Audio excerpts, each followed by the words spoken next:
여러분 안녕하세요, 롱장입니다. 월세 얘기를 꾸준히 하기로 했고 할 수밖에 없고 제일 중요한 부분 중에 하나이기 때문에 오늘 다시 한번 다뤄보고자 영상을 켰습니다. 시청하시기 전에 구독하기, 좋아요, 멤버십 부탁드리고요. 멤버십은 매주 토요일 라이브를 진행하고 있습니다. 금리 인상에 두드러진 월세 선호, 서울 아파트 월세 비중 40% 돌파. 작년 38.5%에서 올해 41.7%, 서울 주택 전체는 두 건 중 한 건이 월세고요. 금리가 높아지죠. 금리, 그러니까 대출 이자를 내는 것보다 전월세를 내는 게 낫다. 뭐 이런 거예요. 그래서 월세를 선호한다. 하지만 임차인 부담은 커진다. 그래서 맨 아래로 내려보면은 통계는 전부 다 아까 얘기한 거예요. 월세, 전세 이런 계약 형태에 대해서 점점 월세 통계에 대해서 통합이 많이 되고 있어요. 그리고 맨 아래 보면은 국민은행 박원갑 수석부동산 전문위원님은 집주인들은 종부세, 보유세 부담으로 월세를 선호해 왔는데 금리가 급격히 상승하면서 전세를 원했던 세입자들마저 월세를 찾거나 인상된 보증금을 월세로 돌려줄 것을 요구하는 상황이라며 임차인의 주거비 부담 증가는 가처분 소득 감소로 이어지는 만큼 저소득층에 대해선 월세 부담을 덜어줄 수 있는 지원책이 필요하다고 말했다고 합니다. 이렇게 정리가 되는데요. 지금 사실 집주인분들은 월세를 좋아서 놓는 게 아니라 어쩔 수 없이 놓는 분들이 많죠. 그리고 전세가 잘 안 나가요. 쉽게 얘기해서 지금 월세를 얼마나 선호하냐면은 밖에 나가보면 매매나 전세 계약이 안 되고 있고요.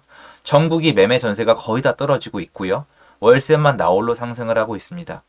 더 무서운 거는 이 월세도 혼자 폭주한다기보다는 전체적인 거래량을 따라봤을 때 별로 많이 안 됩니다. 생각보다 많이 안 돼요. 이런 거죠.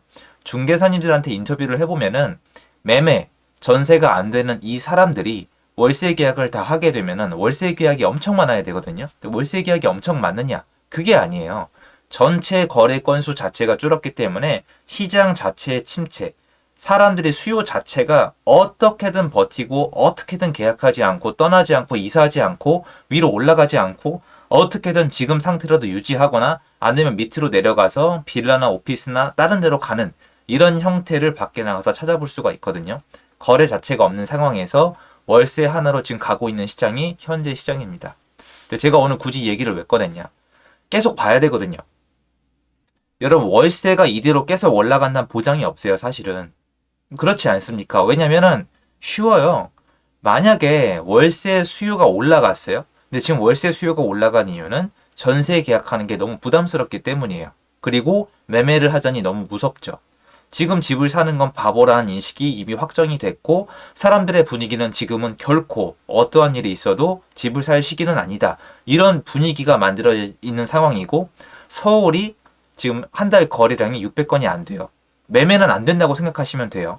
거의 사시는 분들은 실수요가 맞는데 그 중에 부동산 시장에 꾸준히 관심이 있었던 분들이거나 아니면 정말 사기로 결정했거나 살 수밖에 없는 사람 외에는 잘 없어요. 그 정도로 손님 찾기가 어려워요. 전세 계약도 마찬가지예요. 금리가 너무 높으니까 전월세 아니면 전세 자금 대출 금리를 낼 바에 월세가 낫다는 판단이 나와요. 그러면 대출 필요 없는 사람 있지 않느냐? 아니에요. 월세로 살면서 그 돈을 차라리 특판 적금이나 예금에 넣으면은 수익률이 더 높아요. 아무리 계산을 해봐도 서울의 최고 중심지 외에는 아직 은행에 돈을 넣어놓거나 아니면 월세 계약하는 게 더 이득이에요. 플러스 알파로 지금 공포심이 있죠. 매매가가 내려갈 때 어떤 공포심이 있어요? 내 보증금을 돌려받을 수 없다는 공포심이 있어요. 보증보험 가입하면 되지 않냐? 그건 선택사항이고 굳이 할 이유가 없죠. 월세 살면 되니까. 입장을 바꿔서 밖에 나가봐도 월세가 제일 현명하기 때문에 월세를 찾아요. 그러면 월세 계약이 많아야 되거든요. 근데 월세 계약도 별로 없어요. 사람들은 첫 번째로 지금 월세 계약을 선호하는 게 아니에요. 사람들이 지금 가장 선호하는 건 아무것도 안 하는 거예요. 계약하지 않는 거. 이 자리에서 갱신권을 쓰거나 부모님 댁에 머물거나 지금 원룸이나 그냥 빌라에 머물거나 아니면 빌라로 내려가거나 이거를 제일 선호합니다. 이거는 사실 그 통계도 나와 있지 않지만 현장에서 나가서 물어보면은 약간 분위기가 느껴지는데 확인이 좀 어렵더라고요. 그런데 빌라는 거래량이 제일 덜 줄었어요. 그러니까 빌라를 찾는 분들이 오히려 늘었다는 느낌이 날 정도로 아파트 시장이 한산한 거예요. 안 하는 걸 제일 좋아하고 그 다음이 월세예요. 신혼부부가 나오면 매매냐 전세냐를 고민하지 않아요.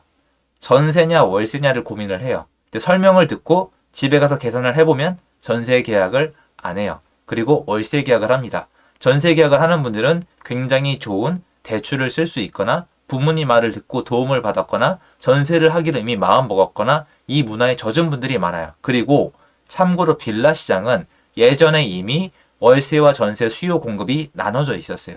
이동이 아니라 월세가 이미 활성화되어 있었기 때문에 빌라는 월세를 원하는 분들은 원해요. 그래서 공급이 그만큼 받쳐줬었기 때문에 월세가 그대로 가면서 전세 가격에 대해서 큰 부담을 안 느껴요. 왜? 난 애시당초 전세를 원했으니까.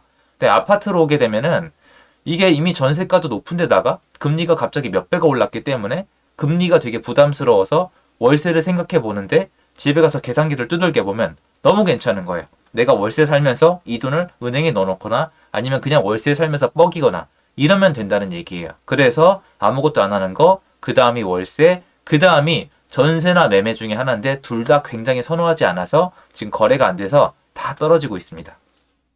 그러면 이 현상을 봤을 때 주택에 대한 수요자가 전부 다 월세를 찾고 있으니까 계속 월세가 올라갈 것 같잖아요.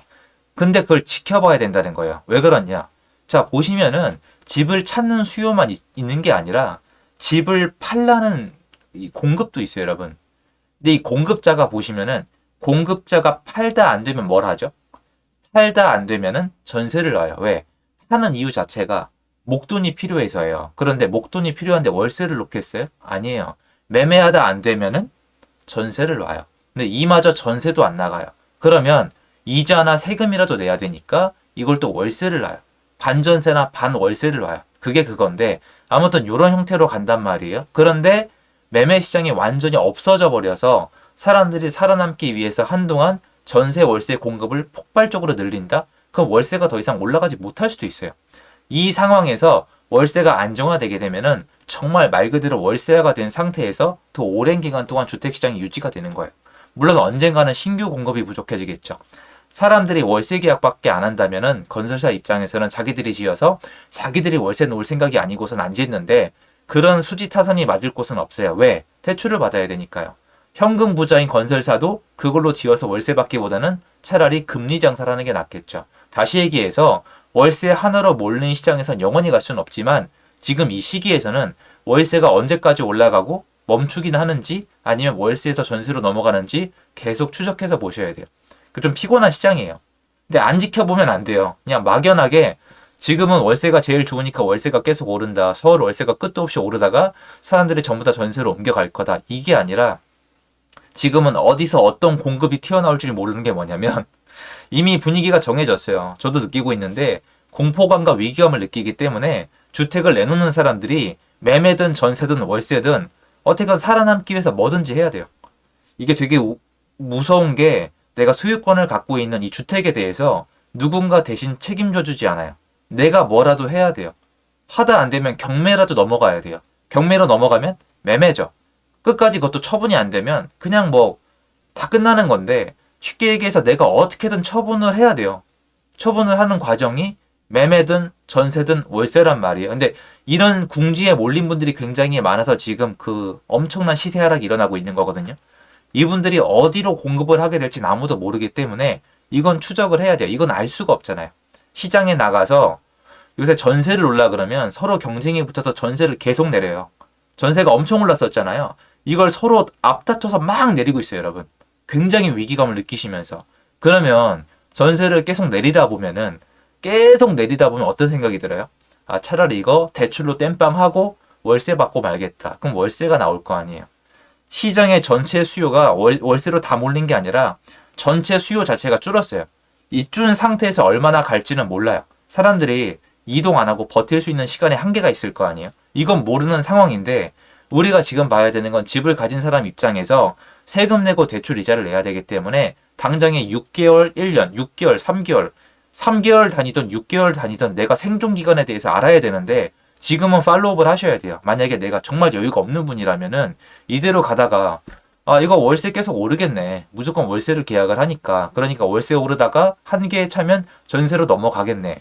이게 틀린 이론이란 뜻이 아니라 이거는 어느 정도 정상적인 시장에서인데 지금은 시장이 많이 왜곡되어 있기 때문에 주택 공급자들이 굉장히 데스퍼레이트해요. 굉장히 뭔가 내가 너무 급하기 때문에 뭐라도 할 거거든요. 지금 사실 전세가 이렇게 떨어질 거 예상하기 어려웠잖아요. 왜냐면 전세가 공급이 부족해야 정상이에요. 2020년도 8월달 이후로 다주택자가 12.4% 때려맞기 때문에 집을 사서 전세를 못 놨어요. 그러면 전세가가 떨어지는 건 예상하기 어려웠는데 의외로 집을 가진 분들이 집을 전세로 던지면서 전세 공급이 올라가고 너무 내가 급박하니까 이분들끼리 경쟁에 붙으면서 전세가를 마구 깎아주고 있거든요. 지금은 세입자가 왕이에요. 그것도 안 돼서 대출받아서 월세로 가고 있어요. 이 수급에 대해서 변동이 너무 심해요. 매매란 시장이 닫히고 전월세 시장에서 전쟁이 일어난 셈이고 여기 참여하는 사람들은 기존의 집을 갖고 있는 분들은 참여가 불가피해요. 살아남아야 되니까. 난 현금 부자다. 그럼 오케이. 근데 아닌 분들은 뭐든 해야 되는데 참여자는 줄고 있어요. 어떻게든 기존 주택이 버티거나 다른 데로 가고 있단 말이에요. 이 상황이기 때문에 사실 지금 월세가 오르고 있는 건 대단한 거거든요. 그리고 이게 계속 오를 수는 없어요. 계속 오르진 않아요. 이러다가 전세로 갈 수밖에 없는 구조는 맞는데 이 시간에 대해서 여러분이 생각하기에 지금 너무 오래 가지 않아요? 이 구조 때문에 그래요. 그래서 지금 월세가 상승은 팔로우를 하셔야 돼요. 뭘 체크해야 되느냐? 전세 시장의 수급 변동 그리고 월세 시장의 수급 변동을 중개사님들을 통해서 확인을 해야 되는데 통계로 확인하면 늦고 반전세 반월세가 있기 때문에 월세 통계를 봤을 때 되게 혼란스러워요. 전세 통계 무조건 내려가고 있고요. 그래서 현장에서 전화를 통해서 또는 직접 가서 확인을 하시면서 통계를 매겨야 되고 월세가 전세로 넘어가는 순간도 통계가 아니라 현장에서 확인을 하시는 게 맞다고 생각이 들어요. 그 정도로 급박하게 막 변동성이 심해요. 그런데 결론은 뭐다? 집을 가진 사람이 괴롭다. 그리고 수요 자체가 줄었다. 그리고 수요자들은 월세를 가장 선호한다. 그런데 공급이 어떻게 될지를 모르기 때문에 만약에 시장에 대해서 내가 바로바로 파악이 필요하신 분들은 현장에 나갈 수밖에 없는 상황이다. 이렇게 정리를 좀 해드리고 싶어요. 지금까지는 월세는 계속 올라가고 있습니다. 그리고 전 이게 계속 올라갈 수 있다고 생각하지 않아요. 그리고 제가 말씀드린 것처럼 집을 내놨던 분들이 전세 월세를 다 전환시켜서 막 공급하고 있는 시장은 아니라고 봐요. 전세로 던진다는 표현을 썼잖아요. 전세로 던지는 분들도 분명히 한계가 있을 거거든요. 그래서 이게 전 시간의 문제일 뿐이지 정리가 되고 결국 전월세 공급량이 부족할 거라고 보고 있는데 이것도 중간에 변동이 생기면 바뀔 수 있는 상황이기 때문에 계속 팔로우하면서 말씀드리도록 하겠습니다. 도움됐으면 좋겠고요. 좋은 하루 되십시오. 감사합니다.